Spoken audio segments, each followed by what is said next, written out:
Hello and welcome back to Ronnie the Reader. Today I've decided to do a random reading vlog.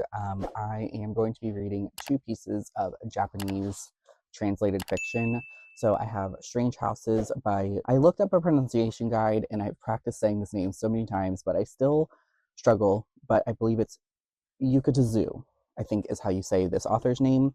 But then I also, in the second half of this video, am going to be reading Tokyo Express by Seicho Matsumoto, I believe is how you pronounce this author's name. Sorry if you can hear Ansa playing with his cat toy right over there. Yes, so these are the two books that I'm going to be reading for this video, and I have already started Strange Houses. Strange Pictures. I also have up here, you can see, and Strange Buildings, but yeah, so Strange Houses. I've seen these books the last like 6 months or so, kind of really popping up on like Instagram, and a lot of people have been reading them and loving them. And so I found all of this author's work at Barnes & Noble and decided to pick it up. And then last night I started Strange Houses and I stopped halfway through. I'm on page 103, but honestly I could have kept going. I didn't start this until like 11 o'clock at night. So I was reading and I was like, I have to go to bed. Like I can't stay up until, like 1. I guess I could have stayed up until 1, like reading this and finishing it. I just didn't want to. But I am loving what I'm reading so far. This book, how do I describe the synopsis of this book? So basically, you're following a narrator of this story who comes across a layout of a Japanese house. I can actually, let me show it to you. This is in the very front of like the book before you actually even start the book. So it's not like spoilers necessarily, but you can see there's this layout of this house. And then on the other page here, it says, this is a floor plan of a certain house. Do you see anything strange about it? At first glance, it probably looks totally normal, like a house anyone might live in. But if you look very closely, you might notice things here and there that seem somehow off. Those off details pile up and link together to lead one inescapable truth. A truth so terrifying you won't want to believe it. So that's how this book is introduced. And then the rest of the book is a mix of like normal narrative prose of kind of describing like the scene and the author's the narrator's feelings. And then there's also like diagrams of the house. Let me find one that's not like too much of a spoiler, because really the story kicks off and gets going like pretty much immediately. But okay, so this is on page like 14. So there's like a diagram of the house, and then a lot of the book is actually told in this narration style of two characters talking, and they're talking like over the phone. But even when they're in person, it's like written in that style. And so it's just a really interestingly written book. And I don't have any like major theories or anything as to like what exactly is going on right now. I'm just kind of letting the story go and see where it takes me, but it is really good. It's just very creepy the way it's written. There's just like little things about it that just make it strange, for lack of a better word. And I flagged a few that I wanted to talk about. The way that characters speak in the book is just very interesting, and has this kind of just eerie edge to it. And I don't know, I have to be honest, because I was thinking this when reading the book, I don't know if it is a case of the translation, because making it seem that way, or if the book is written in that style even in Japanese in its original language. Oh, and I forgot to say the translator. The translator for this one is Jim Ryan, I think is how you pronounce that person's last name. I did not look that one up. But there was like one very specific example that I wanted to kind of call out. So on page 25 here, so we have our main narrator who is yet to be named in the story. So far, they are just being referred to as author, because the kind of, I guess, initial premise of this is he writes a story about the strange layout of this house. But he starts talking to his friend, Karihara, I think is the character's name and how it's properly pronounced in English. But that character is like an architectural designer, And so on page 25, they are starting like another correspondence, and it's written in that kind of like interesting format. But the first line is from our author, and he says, "I'm sorry to keep bothering you." And then Korihara says, "Not at all. Is there a new development?" And alone, that phrase, like in that wording, isn't like weird or anything, but it's just the way that the characters speak to each other. It's very formal almost, but in a way that just is a little bit unsettling. And again, I don't know if it's the translation. I don't know if it's supposed to be written that way.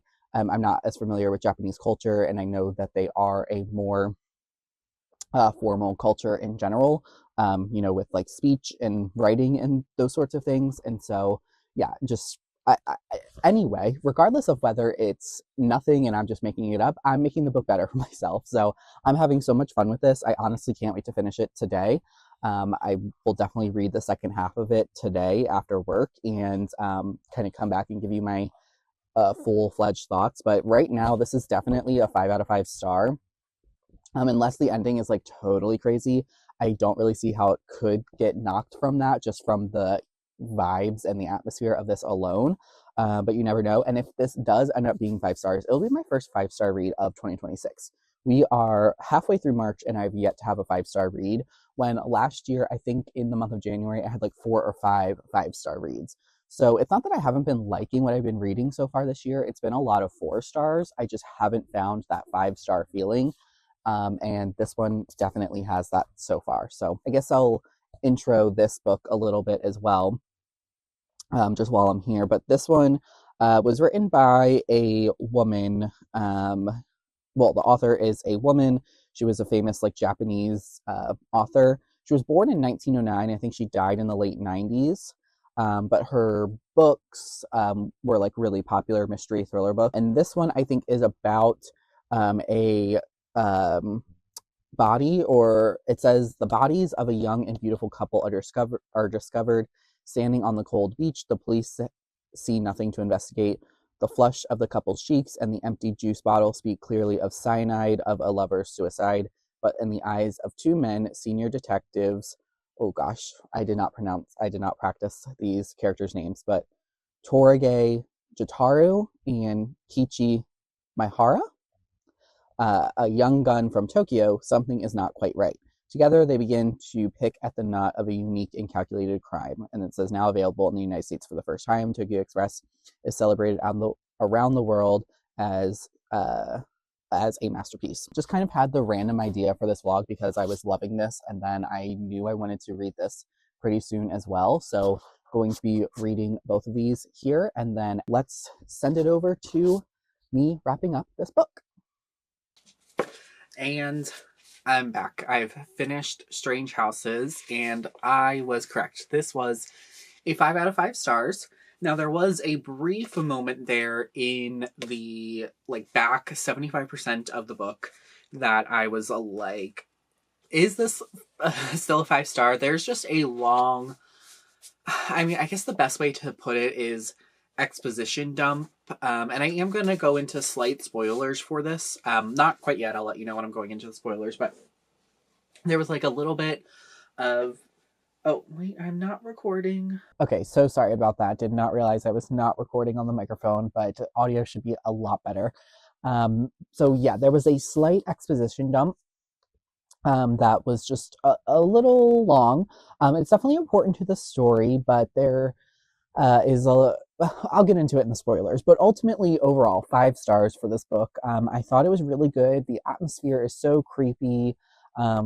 Just the way the story is written has this a sinister vibe, I guess is a really good word to describe it. The ultimate reveals and ending of this plot and the way that things actually happen is really intriguing, definitely surprising. So it kind of has all of the markers of a good suspense, horror, thriller, mystery that you're looking for, and it's so quick.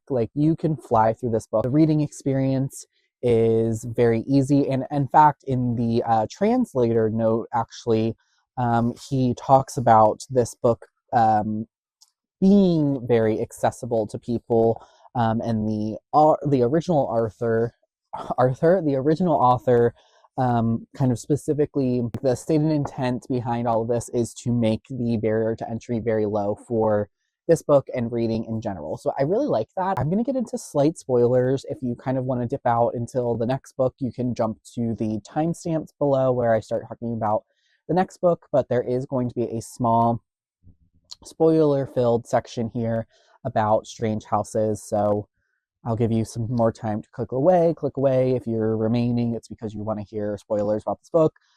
Okay. Let's talk about some of the spoilers. So, going into the book, the synopsis, and at the beginning, you are kind of reading from an unnamed narrator. Turns out that the narrator is actually supposed to be the author of the book, and the dialogue tags in here do say author. Can you see that? I think it's not focusing, but I thought that was a really cool, fun little twist. I don't know if I just didn't pick up on it, or with so much about this book kind of being mysterious and being translated from another work, I just don't know how much I was supposed to be picking up on, like what were clues, what was supposed to not be a clue necessarily. But yeah, I thought that was really clever. And then the ultimate reveal in this book, or not even a reveal, but we have this last section, the afterword, which is written from Kari Hara's perspective, Kari Hara, who is obviously a big featured character in this. But the kind of just like reveal of this and the way that this is written was just, I thought, so fun and so clever. And basically what he reveals is that the author is the author of the book, Yuka Tsuzuha, and basically that the story that you're reading that was edited or was editorialized, basically, and that the story is based in fact, but there are some things that were left out intentionally, or like little clues to things. Yeah, I just thought that that was so interesting. Like, I just really thought that that was interesting. And then this little section down here where Karihara is talking about the bedroom in the first house, in the Tokyo house, and how way back in the beginning of the book, he basically said that this means, one thing, but it could also sort of mean something else. And then that the window was mentioned before, and in the story, there was a real big emphasis on the windows, and you're kind of thinking before that it's just because of the windowless rooms, and all of the clues to the sinister nature of the houses, when really I feel like the windows were supposed to be so that way we could focus on the windows in that Tokyo house. Because I guess I'm really belaboring the point here. Basically, this afterword is all to put out there that the author of this story intentionally chose to leave out a theory that Karihara had expressed, that basically we don't know if Kita, I think is the character's name, wrote this letter. So I guess quickly going through, obviously the plot of the book, if you are here because you haven't read it and you just kind of want to know, the plot of this book is that the author, one of his friends, approaches him because him and his wife are looking for a house, and the house has this really interesting layout. And so then the author takes it to Karihara, who's an architectural friend, and then they start mapping out these rooms in this strange house, and basically come to the conclusion that this was a murder house. And then that essentially is what ends up happening. At a certain point in the story, we meet another character. Before we get to that, Yukazuha, the author, writes an article about the house, basically hoping to get more information about this house and the floor plan because he wants to know if his theory is true. And in this, you also, at the very beginning, hear about a murder that had happened in the area around that house. And then, he does all of this stuff. And then in the second chapter, we are introduced to Yuzuki, I think. And initially she says she's Yuzuki Maihei, who is the wife of a man who was murdered. We eventually find out that she is not actually that. She is the sister of the woman who lived in the Tokyo house. And so basically, we get into this whole plot of how this particular family, the Katabia family, was cursed essentially, back because of some really kind of shocking things. I'm doing a terrible job of explaining the plot of this book. I'm so sorry. But that goes to one of the reasons why I was like maybe even thinking about giving it like a 4.5 star, because there is a huge like info exposition dump about this family. And there's a lot of names, a lot of people. We go back several generations. And so it was a little confusing, specifically just because I think, this book is translated from Japanese, so all of these names are Japanese, so they are a little bit more uncommon to me as a American or Western reader. And so keeping everyone straight as I was reading it was a little challenging, but they do a really good job of including these visuals. So there's this family tree here. The conclusion of the story, or like the big twist, is that maybe Kaita, who was married to Yuzuki's sister, was murdered, because the whole thing is that a child would be cursed to lose their left hand, and to kind of keep this curse or this omen off of them, they had to hide a certain child until their 10th birthday, and then that child would have to murder someone on their 10th, 11th, 12th, and 13th birthday, basically. It just goes really kind of crazy, and basically, like, we don't know if Kaita, or like really, like, we don't know from Karihara's perspective from the afterword at the end if the family actually doesn't believe in this curse, because we're kind of led to believe that maybe they did murder the husband, and that he was a sacrifice, basically. Yeah, it just is interesting. Like, I'm sorry, I'm doing a terrible job of explaining like this book and the spoiler section of it, but it was just really, really good. When you read it, it makes sense. Like, I'm just doing a really bad job of explaining it, but it does make sense. This is definitely a book that I would for sure reread. It's so quick. It's only 200 pages, basically, like a little bit less. It ends technically on page 197. You really can fly through it. I'm really curious to see about Strange Buildings, because I think that is a sequel of some sort to this book. So I'm really curious to see how this story is continued or expanded. I don't know if I necessarily need a continuation or an expansion, and so I'm kind of hoping maybe like it's set in the same world, but also Strange Pictures, like all of these stories could be set in the same world, because there's not anything necessarily supernatural about this book. Like, obviously there's the whole curse element, but like, you as the reader are pretty clearly told that like this curse is not real. It's just someone looking to get revenge. And because of the time period that it takes place in, like, that was still a believable thing. So yeah, that's really kind of, I guess, all I want to say about this. So that's everything for this book. 5 out of 5 stars, my first 5-star read of the year, and a book that I would recommend to a lot of people, even if you don't normally read like horror or mystery or suspense. Like, there's nothing in here that would be like gross or would turn people off. It's just a really well constructed mystery. And I definitely think, I mean, we'll see how Tokyo Express goes, but as we know, I'm a big mystery thriller reader, but I'm kind of bored with a lot of American mystery thrillers.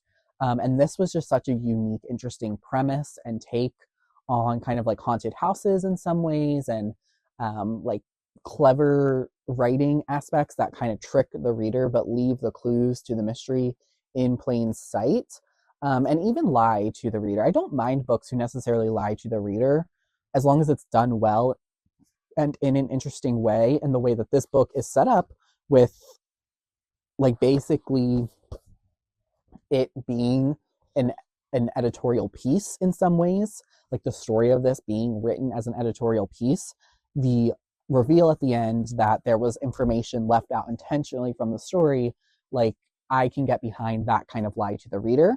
So what I'm trying to say is, we'll see how Tokyo Express goes, but I think I'm really going to try to start finding translated mystery, thriller, suspense, horror novels from Japan and reading more of those. But I really want to try to find more translated Japanese works because I feel like they're just doing it differently over there in Japan. But next, we are going to be jumping into Tokyo Express. So I'm probably going to go ahead and start this one tonight. I am currently in school. I'm doing a master's program, so I'm going to, today is the first day of my classes for this session. So I'm going to do some work for that tonight, and then I'll probably jump in and read the first few chapters of this. I think, yeah, these chapters are like pretty quick. It actually looks like, and I remember flipping through this chapters, but then there's multiple sections in each chapter. And so I think that those are point of view switches, but I'm not sure. But yeah, so there's a lot of like potential stopping points for this depending on what time it is and how tired I am. But yeah, definitely excited to jump into this. And how long is this? I mean, there's definitely a lot of like text on the page, so it's a little dense, but it is only, let's see here, it is only a total of 155 pages. So once again, not a super long book. Probably will take me longer to read than Strange Houses because the text in here is like pretty large and written in an interesting way. So it's not just straight narrative prose, but excited to jump into Tokyo Express. And hopefully it is just as good as Strange Houses, and hopefully I can get another 5-star read out of this one. So we'll see how this one goes. Hello and welcome back to Tokyo Express. Before I start, I want to see, can you see my cute baby boy sleeping? Okay, that's all I wanted to show you now. Okay, there we go. I like that way that is framed much more, but I had to show you the boys. Oh, I guess you could still see them. So full transparency, it's like a week later, so I decided to take a break after reading Strange Houses because I was in a little bit of that like 5-star read book hangover, if I'm being honest. And so I actually, in between, read a romance novel between ending Strange Houses and starting Tokyo Express. Oh, and I think in my intro clip introducing this, I said that this was a woman, written by a woman. It's a man. I don't know why I thought it was a woman because I read the author blurb and knew it was a man, but anyway, not that it's super important. Tokyo Express. So yes, I am on page 72 of this, which is just a little bit under halfway. I think that's like a total of 150 pages or so, like 153, something around there. So just about the 15 or 50% mark. This book is following two detectives, like I said. One is a kind of an older, I don't even know if he's really like a homicide detective necessarily. So basically what the story of this is there is a young couple who dies and basically their bodies are found on a shore. This older detective, whose name is I think it's Tori Guy, maybe that is how you say it. Jutaro is his last name. He basically comes and investigates this, and everyone at the scene basically thinks that this was a lover's pact unaliving, if you will. And so they don't really investigate it much further, although this particular detective is taken aback by a few details. Namely, train tickets are found, but there is a receipt from a train meal found on the man, but it is for one. There was one diner. The older detective that you're following, which is, I think it's Kaichi Maihara, he is actually from Tokyo, from the much larger city. Jutaro is from a smaller town around where the bodies are found. And Mihara is investigating this bribery scandal that the man who was found dead was part of. Basically, he works for this corporation called the Ministry. I think they say he was part. So the man's name was Kenichi Sayama. And he was an assistant section chief of Section X of Ministry X, which is involved in this big bribery scandal. And the woman who passed away, her name was Toki. It's a fake name. She was a waitress at this restaurant. And so you're following these two detectives that are kind of investigating the same thing, but separately a little bit. And basically, at this point, I have just gotten to the part. Well, not necessarily, but they have met and they've kind of discussed their theories because officially this case was closed as like a lover's pact. Basically, it's not being investigated as a suspicious death, as a homicide or anything. There's just little things that are not adding up to our two main detectives, and so they're investigating it, basically trying to figure out what is going on. And the first chapter of this book is actually from the viewpoint of someone else named Tatsuo Yusada, and that is titled The Witness. And Yusada is probably my number one suspect of kind of what's going on here, just because of the way that the first chapter is framed and information you learned later on. It is just very suspicious. And so I'm not really too sure what to make of that. I will say, kind of not involved in the plot, there is an introduction to this book that I did start reading, but I stopped about halfway through because I think it like potentially spoils the book. I don't know because I was just reading things that I was like, I feel like I should be finding this out in the book, like when I actually read it. So there was a few things that came up that I wasn't like super surprised about. I mean, I don't think it probably fully spoils everything, obviously, but I will go back and read the introduction after I'm done reading the book. But I have to say, right now, halfway through, I am having a fun time with this. It probably is a 4-star. Like, it doesn't have that complete 5-star feeling for me. I mean, it is slow. It's a slower paced book. I mean, it's from, I think this was originally published in the 50s, and part of the introduction talks about how this is not necessarily set in any particular time period in Japan. Like it's never specifically stated. You're just kind of supposed to pick up on the time period that it is based off descriptions of the people and the surrounding environments and things. But I presume it's either the 50s or 60s that we are in right now, whenever the book was originally published. 1958 is when it was originally published. So we have to be around that time period. You know, the characters are interesting, if a little flat. They don't have, I wouldn't say they have much characterization to them.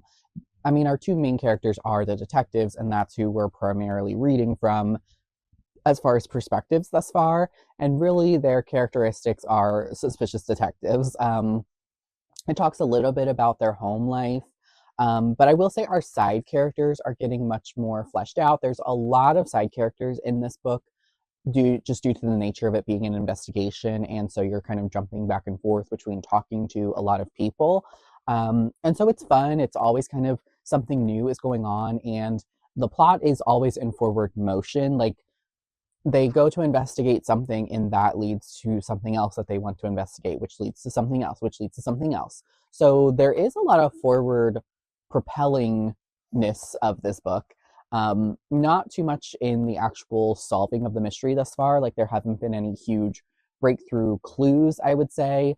There have been a few interesting developments and some interesting wrinkles, but I think at this point, kind of halfway through or getting to that 50% mark, I think we're going to start to get more answers potentially. At least I hope so. You know, I don't know. But yeah, I am having a good time. It's definitely interesting. But it's an interesting book so far, and I really have enjoyed reading from the perspective of this like Japanese culture. I mean, this has just been a really interesting detective novel, and normally I don't read detective fiction. And so I do want to check out more translated work from Japan. I think I'll probably look for more specifically, though, like a mystery thriller or horror versus detective books. And this isn't my first Japanese translation work that I've read. Obviously, I just did Strange Houses, but before that, I did read the Decagon House Murders, and I forget whose that is by. And I didn't love that one completely. It basically is, and then There Were None by Agatha Christie, which I had read previously and also didn't really like. So I just don't know if I love that type of story, which is shocking because I do enjoy a locked room mystery.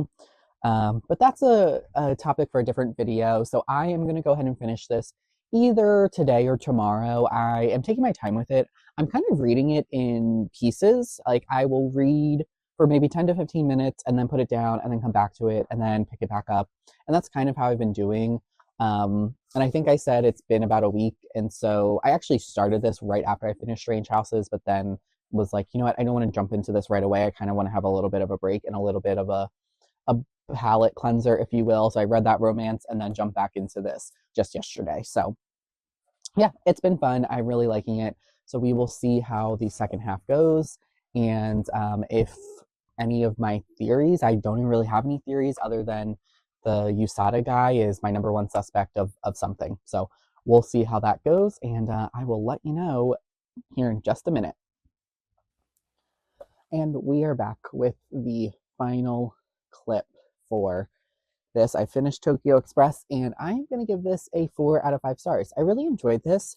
The whole book, honestly, to me, felt like a Columbo novel. If you've ever seen the old detective show Columbo, I used to watch it a ton with my mom back in the day.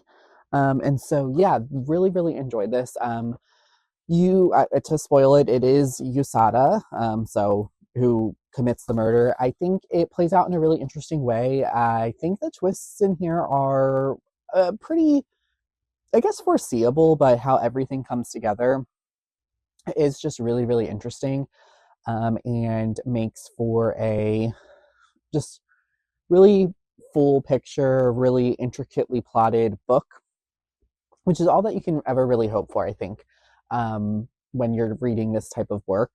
I can definitely see why this was so popular when it probably came out in 1957 and, kind of jump started this crime fiction era and craze, and just led to a really interesting novel. I did go back and read the introduction, like I talked about, and it does not spoil it, so you can read the introduction before reading this book, but reading it, it felt like a spoiler. But it does go into a lot of how the book is plotted and the intricacies of the kind of crime itself and how it is ultimately solved. So if you want to be like completely surprised and completely unspoiled about everything, I would say probably don't read the introduction until after you finish the novel, but the introduction is not going to completely ruin the ending and how everything does play out for you in this.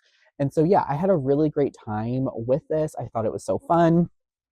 And this vlog in general, I read 2 really great books, 2 really great translated works, very different in tone. I mean, one is very, very new and very different, and one is very classic and was written in the 50s. And so, yeah, absolutely loved both of these. And I definitely am excited to read more of this author's works. And I have Strange Pictures and Strange Buildings, or sorry, Strange Pictures and Strange Buildings are the other 2 that I have to read. So excited to jump into those. And then if any more of this author's works are translated, I probably would read them.